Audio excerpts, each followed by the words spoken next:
الكركم اللي خالي من البهارات، مو الكاري، الكركم اللي خالي اللي ما مخلوط. كثير من عندنا بعض الأحيان نمشي رجلنا تنعصخ، احنا بالعراق نقول، أو تلوي، والرجل تورم وواحد ما يقدر يمشي. صفار بيضة، صفار بيضة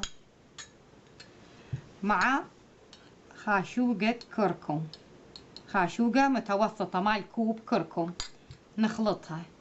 هاي خلطناها صارت كريمة. مثلا هاي رجلك أو إيدك تفرشين هذا كله، تفرشيه، مو فرشتيه وين تجيبين فد شي قطنة أو شي تلفين بيها، تلفين بيها المكان بيها. تقومين عندك فد جراب نظيف، هو توخرين الوصلة وتوخرين هاي وتجددين مرة ثانية تحطين، لما ما تشوفين انتي يعني ارتاحيتي عليها.